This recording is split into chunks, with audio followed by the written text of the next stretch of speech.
Hello students, आज हम पढ़ेंगे इंटेल 8085 इंस्ट्रक्शंस के बारे में। इसके पहले वीडियो में हमने देखा इंस्ट्रक्शन क्या होता है, उसमें क्या होते हैं, मतलब इसके क्या पार्ट्स हैं, अपकोड ऑपरेंड्स के बारे में पढ़ा, इंस्ट्रक्शन का डेफिनेशन पढ़ा। आज हम उसके आगे पढ़ते हैं इंटेल 8085 इंस्ट्रक्शंस के बारे में, मतलब 8085 मैक्रो प्रोसेसर में क्या क्या इंस्ट्रक्शन होते हैं। तो इंस्ट्रक्शन पढ़ने से पहले इंस्ट्रक्शन में जो ऑपरेंड है वो रजिस्टर में स्टोर होते हैं। तो उससे पहले हम जान लेते हैं कि 8085 माइक्रो प्रोसेसर होता क्या है। ओके, तो ये क्या है, 8 बिट माइक्रो प्रोसेसर है। 8 बिट माइक्रो प्रोसेसर है मीन्स इसमें जो रजिस्टर की साइज़ होती है वो 8 बिट की होती है। ओके, तो इसमें it has a 8 bit accumulator design as A. Okay, इसमें ये तो 8 बिट माइक्रो प्रोसेसर है, इसमें 8 बिट का आपका क्या होता है, एक्यूमुलेटर होता है, जिसको ए से डिनोट करते हैं। ओके, उसके अलावा इसमें 8 बिट जनरल पर्पस रजिस्टर्स होते हैं। एक तो हो गया आपका एक एक्यूमुलेटर, इसके अलावा इसमें 8 बिट के जनरल पर्पस रजिस्टर होते हैं, जैसे BCDEHNL। इन 8 बिट के रजिस्टर को पेयर में यूज़ किया जाता है। जैसे आपको एक 16 बिट के डेटा चाहिए तो क्या किया जाता है, जो आपके 8 बिट के जो रजिस्टर हैं, जनरल पर्पस रजिस्टर हैं, इनको पेयर में यूज़ किया जाता है, जैसे BCDEHL इस तरह से।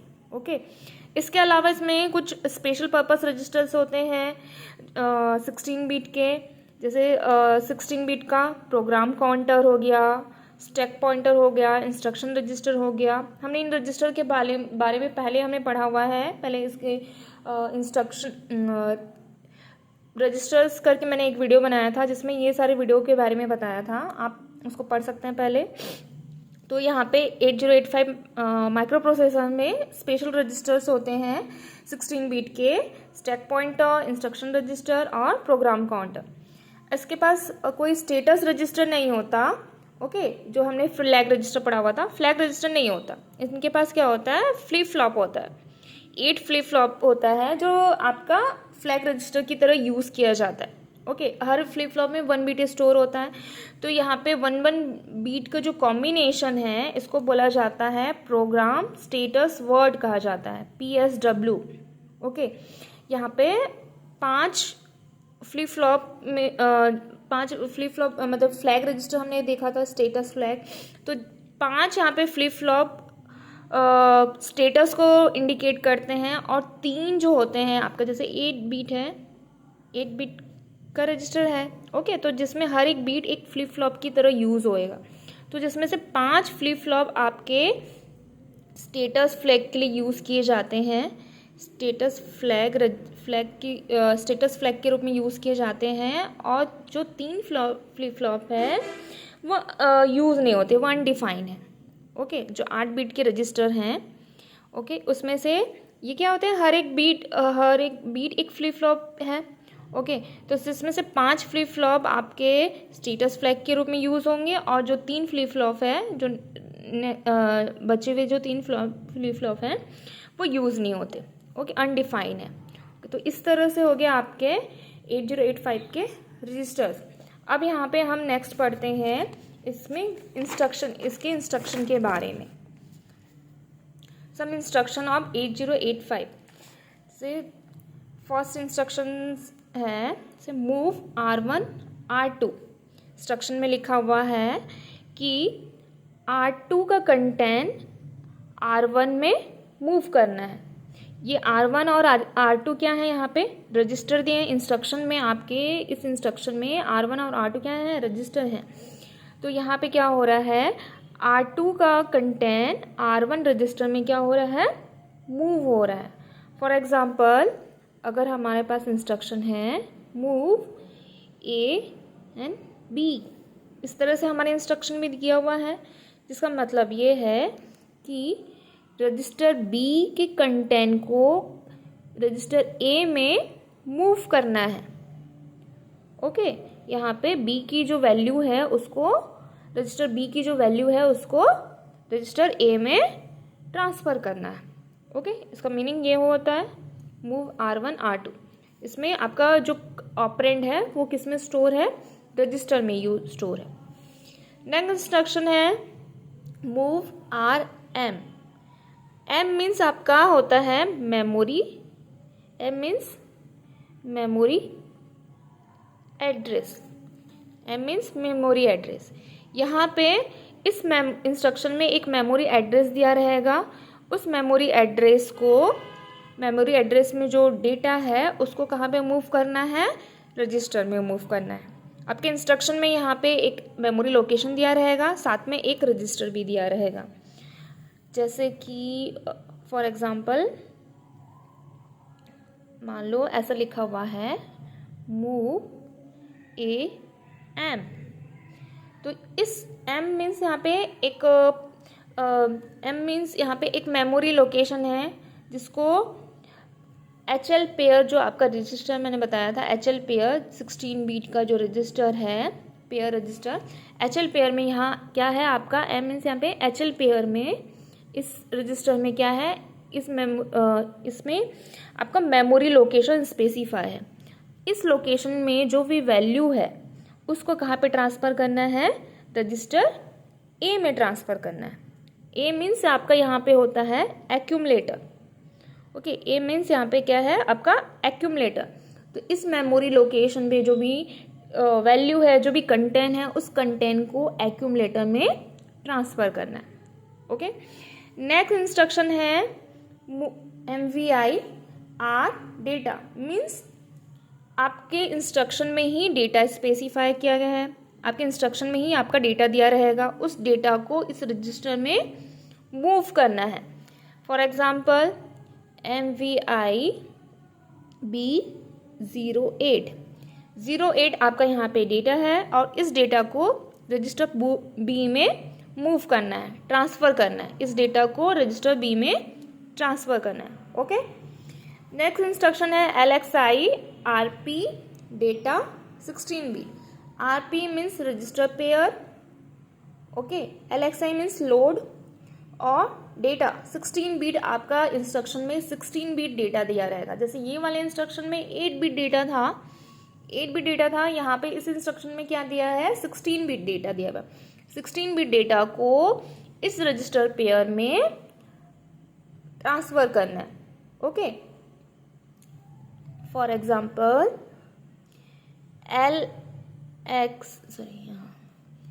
LXI H, जैसे डेटा दिया है 2500H। ओके, ये आपका डेटा है। ओके, इस डेटा को, ये 16 बीट का, ये 2 बीट हुआ, ये 2 बीट हुआ, मतलब 16 बीट हुआ। इस डेटा को HL पेयर में, H और L पेयर रजिस्टर है, उसमें क्या करना है, इंस्ट्रक्शन को, मतलब इसके डेटा को यहाँ पे ट्रांसफ़र करना है ना। 2500 को, ये आपका डेटा ही है, इस 2500 को कहाँ पे ट्रांसफ़र करना है, आपके H और HL पेयर में। ओके, इस इंस्ट्रक्शन में ये हो गया, ये आपके 8 बीट इंस्ट्रक्शन था, ये आपका 16 बीट इंस्ट्रक्शन हो गया। नेक्स्ट लिखा है, नेक्स्ट इंस्ट्रक्शन है LDA एड्रेस। LDA एड्रेस मतलब मेमोरी, एक मेमोरी, इस इंस्ट्रक्शन में एक मेमोरी एड्रेस स्पेसिफाई होगा। उस मेमोरी एड्रेस के डेटा को कहाँ पे ट्रांसफ़र करना है, एक्यूमुलेटर में ट्रांसफ़र करना है। ओके, इंस्ट्रक्शन में एक आपका मेमोरी लोकेशन स्पेसिफाई होगा, उस लोकेशन के कंटेंट को कहाँ पे ट्रांसफ़र करना है, आपके एक्यूमुलेटर में ट्रांसफ़र करना है। ओके, जैसे सपोज यहाँ पे लिखा है LDA 2200। ओके, ये आपका एक मेमोरी लोकेशन है। इस लोकेशन के कंटेंट को आपका ये A लिखा है, मीन्स यहाँ क्या है, ये एक एक्यूमुलेटर है। तो इस कंटेंट को, इस एड्रेस, इस मेमोरी लोकेशन के कंटेंट को इस एक्यूमुलेटर पे ट्रांसफ़र करना है। ओके, तो ये हो गया आपका इंस्ट्रक्शन। नेक्स्ट इंस्ट्रक्शन दिया है STA एड्रेस।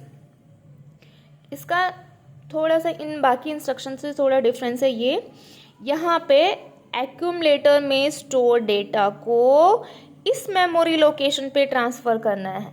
ओके, एक्यूमुलेटर के कंटेंट को इस मेमोरी लोकेशन में स्टोर करना है। थोड़ा डिफरेंट है यहाँ पे, जैसे लिखा है फॉर एग्जांपल STA200, ये आपका यहाँ पे एक एड्रेस दिया हुआ है और ये आपका डेटा स्टोर कहाँ पे, आपके जो डेटा है वो कहाँ पे है, एक्यूमुलेटर में। एक्यूमुलेटर के जो कंटेंट है, जो डेटा है, उसको इस मेमोरी लोकेशन में स्टोर करना है। ओके, बाकी इंस्ट्रक्शन से ये जो इंस्ट्रक्शन है थोड़ा सा डिफरेंट है। नेक्स्ट इंस्ट्रक्शन दिया है ऐड आर।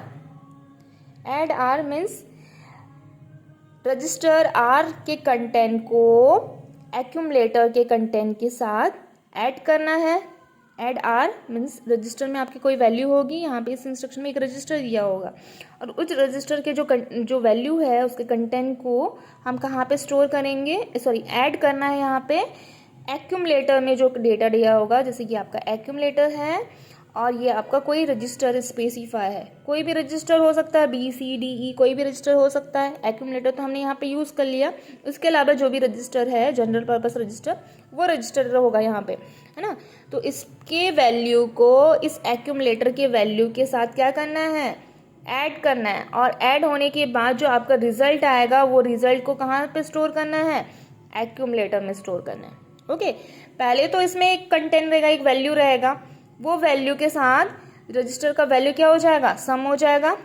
सम हो जाने के बाद जो रिजल्ट आएगा वो रिजल्ट क्या हो जाएगा, एक्यूमुलेटर की जो प्रीवियस वैल्यू से क्या हो जाएगा, रिप्लेस हो जाएगा। और यहाँ पे आपके एक्यूमुलेटर में क्या स्टोर हो जाएगा, आपका रिजल्ट।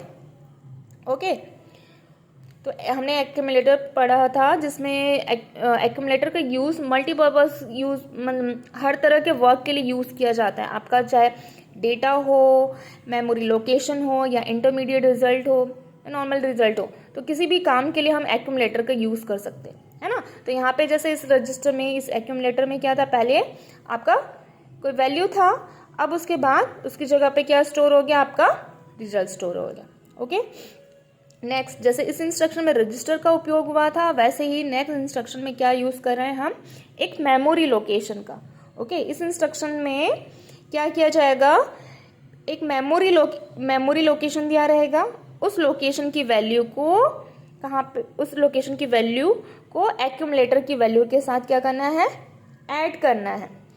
ओके, इस मेमोरी लोकेशन ये आपका 16 बिट का भी हो सकता है, आपका 8 बिट का भी हो सकता है। ओके, तो सपोज जैसे कि आपका इंस्ट्रक्शन है, ऐसा लिखा हुआ है ऐड एम, मान लो ये जो एड्रेस है HL पेयर में आपका कोई मेमोरी लोकेशन दिया हुआ है ना। HL पेयर में एक मेमोरी लोकेशन दिया हुआ है, उस मेमोरी लोकेशन पे जाएंगे तो आपका क्या मिलेगा, आपका डेटा मिलेगा। उस डेटा को किसके साथ सम करना है, उस डेटा को आपके एक्यूमुलेटर के कंटेंट के साथ क्या करना है, ऐड करना है। और ऐड होने के बाद जो आपका रिजल्ट आएगा वो रिजल्ट कहाँ पे स्टोर हो जाएगा, एक्यूमुलेटर में। ओके, डिफरेंट इतना है कि यहाँ पे रजिस्टर का यूज़ किया गया था, यहाँ पे क्या किया गया, उसकी जगह पे हम मेमोरी लोकेशन का यूज़ करें। और वो मेमोरी लोकेशन कहाँ पे स्पेसिफाई है, एक HL पेयर रजिस्टर में स्पेसिफाई है। ओके, यहाँ पे रजिस्टर में डायरेक्टली आपको डेटा मिल गया था, लेकिन यहाँ पे डायरेक्टली नहीं मिलेगा आपको। इस रजिस्टर में HL पेयर में एक मेमोरी लोकेशन मिलेगा और उस लोकेशन पे जाएंगे तो आपको डेटा मिलेगा। ओके, ये हो गया ऐड ऑपरेशन। नेक्स्ट है ADI डेटा। यहाँ पे भी ऐड ऑपरेशन हो रहा है, लेकिन यहाँ पे डायरेक्टली आपको डेटा मिल जाएगा, इंस्ट्रक्शन में ही आपको डेटा प्रोवाइड हो जाएगा। ओके, ADI जैसे सपोज यहाँ पे लिखा हमने 08 ADI 08, तो ये आपका डेटा है। इस डेटा को कहाँ पे सम करना है, आपको एक्यूमुलेटर के साथ सम करना है। एक्यूमुलेटर के डेटा के साथ 08 को हम क्या कर रहे हैं, ऐड कर रहे हैं। और ऐड होने के बाद जो रिजल्ट है वो आपका कहाँ पे स्टोर हो रहा है, एक्यूमुलेटर में ही स्टोर हो जा रहा है। ओके, तो रजिस्टर का हमने यूज़ किया, मेमोरी लोकेशन का यूज़ किया और डायरेक्टली डेटा का यूज़ किया। ओके, नेक्स्ट है आपका सब आर, मतलब यहाँ पे सब्सट्रैक्शन हो रहा है, किसके साथ सब्ट्रैक्शन हो रहा है, रजिस्टर की वैल्यू को मतलब आपका जो एक वैल्यू आपका कहाँ पर स्टोर है, आर में रजिस्टर में स्टोर है, तो रजिस्टर के डेटा को एक्यूमुलेटर के डेटा के साथ क्या कर रहे हैं, सब्ट्रैक्ट कर रहे हैं। जो आपका एक्यूमुलेटर में जो डेटा रहेगा उससे क्या कर रहे हैं, आपके रजिस्टर के डेटा को माइनस कर रहे हैं, और जो रिजल्ट आएगा वो वापस से आपके कहाँ पे स्टोर हो जाएगा, आपके एक्यूमुलेटर पे स्टोर हो जाएगा, है ना। तो यहाँ पे सब्ट्रैक्शन ऑपरेशन हो रहा है। किसी रजिस्टर में, इंस्ट्रक्शन में एक रजिस्टर दिया रहेगा, उस रजिस्टर में आपका डेटा स्टोर होगा, है ना। तो उसके कंटेंट को, रजिस्टर के कंटेंट को एक्यूमुलेटर के कंटेंट के साथ क्या कर रहे हैं, हाँ, सब्ट्रैक्ट कर रहे हैं। और सब्ट्रैक्ट करने के बाद जो रिजल्ट है वो कहाँ पे लोड हो रहा है, आपके एक्यूमुलेटर पे ही लोड हो जा रहा है। नेक्स्ट इंस्ट्रक्शन है आपका RAL। नेक्स्ट इंस्ट्रक्शन है आपका RAL, रोटेट एक्यूमुलेटर लेफ्ट।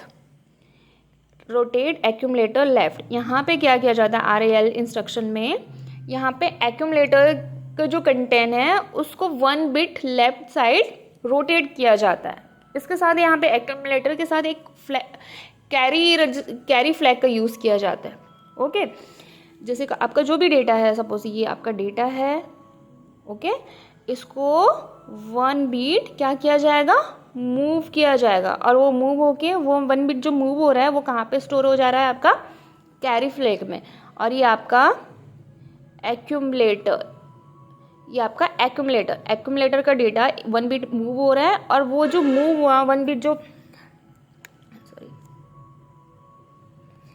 जो मूव हुआ वो बिट कहाँ पे स्टोर होगा, आपका कैरी फ्लैग में। फॉर एग्जाम्पल, हम इसको एग्जाम्पल के थ्रू समझते हैं। मान लो सपोज एक डेटा है 35H, ओके। अब इसको अगर हम बाइनरी लैंग्वेज में लिखें तो 35 को किस तरह से लिखेंगे, 0 0 1 1, और 5 को 0 1 0 1। ये हो गया आपका बाइनरी फॉर्मेट में 35। सपोज ये आपका डेटा है जो कहाँ पे स्टोर है, एक्यूमुलेटर में, ओके। हमने क्या कॉल किया, हमने क्या किया, ये इंस्ट्रक्शन को रन किया, एग्जीक्यूट किया, RAL इंस्ट्रक्शन को रन किया। तो यहाँ पे क्या होगा, एक्यूमुलेटर में जो डेटा स्टोर है वह क्या हो जाएगा, लेफ्ट साइड 1 बिट रोटेट हो जाएगा। मतलब इधर ये वाला जो बीट है ये क्या हो जाएगा, आपका रोटेट हो जाएगा। 1 बिट किस में चला जाएगा, आपका ये 1 बिट जो है वो कहाँ पे चला जाएगा, आपका कैरी फ्लैग में। और उसके बाद कितना बिट बचा, 0 1 1 0 1 0 1, और यहाँ पे लास्ट में हम क्या कर देंगे, 0 जोड़ देंगे, ओके। तो ये आपके एक्यूमुलेटर की वैल्यू हो गई, ओके। कैरी, ये 1 बिट लेफ्ट, आपका 1 बिट यहाँ पे लेफ्ट साइड का मूव हुआ और वो कहाँ पे गया, कैरी फ्लैग में, और बाकी जो बिट है वो कहाँ पे है, आपके एक्यूमुलेटर में। तो अब इस एक्यूमुलेटर की वैल्यू क्या हो गई, 0 1 1 0 मीन्स 6, 1 0 1 0 मीन्स 10, है ना, 1 0 1 0 मीन्स 10, 6AH। तो अब एक्यूमुलेटर की वैल्यू क्या हो गई, 6AH ना। 35H रोटेट होने के बाद क्या आ गया, आपका एक्यूमुलेटर में क्या स्टोर हो गया, 6AH। यहाँ पे 1 बिट क्या हो गया, लेफ्ट साइड रोटेट हो गया, है ना। तो RAL means rotate accumulator left, okay. 1 bit left side rotate करने के लिए इस इंस्ट्रक्शन का यूज़ किया जाता है। नेक्स्ट है इन पोर्ट एड्रेस। इंस्ट्रक्शन का नाम क्या है, इन पोर्ट एड्रेस। ये इसका काम क्या है, जो हमारे इनपुट डिवाइस के जो डेटा है, इनपुट डिवाइस के कंटेंट है, या आपका इनपुट पोर्ट है, इनपुट पोर्ट के जो कंटेंट है उसको कहाँ पे मूव किया जाता है, आपके एक्यूमुलेटर में। इस इंस्ट्रक्शन का मीन्स क्या है, जो भी इनपुट डिवाइस है, इनपुट पोर्ट के जो कंटेंट है उसको कहाँ पे मूव होगा, वो कहाँ पे ट्रांसफ़र होगा, एक्यूमुलेटर में ट्रांसफ़र किया जाएगा, ओके। सेम वैसे ही आउटपुट एड्रेस, एक्यूमुलेटर का जो कंटेंट है वो कहाँ पे मूव होगा, आपका आउटपुट पोर्ट पे। एक्यूमुलेटर के कंटेंट को कहाँ पे मूव किया जाएगा, कहाँ पे ट्रांसफ़र किया जाएगा, आउटपुट पोर्ट पे, ओके। वैसे ही नेक्स्ट है HLT, हाल्ट इंस्ट्रक्शन। जब हम इस इंस्ट्रक्शन को चलाते हैं, इसको एग्जीक्यूट करते हैं, हाल्ट इंस्ट्रक्शन को हम एग्जीक्यूट करते हैं, तो आपका माइक्रो प्रोसेसर क्या हो जाएगा, यहाँ पे स्टॉप हो जाएगा। मीन्स आपको माइक्रो प्रोसेसर को स्टॉप करना है तो हॉल्ट इंस्ट्रक्शन एग्जीक्यूट करते हैं।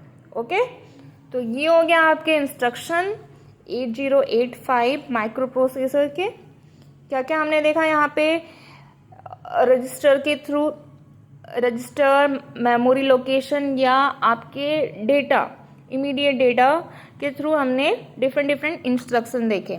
ओके, साथ में हमने देखा input port address, output address, means आपके किस तरह से इनपुट डिवाइस से रजिस्टर में डेटा ट्रांसफ़र होते हैं या रजिस्टर से आउटपुट डिवाइस को डेटा ट्रांसफ़र होता है इन इंस्ट्रक्शन के थ्रू। या आपको माइक्रो प्रोसेसर को स्टॉप करना है तो हार्ड इंस्ट्रक्शन।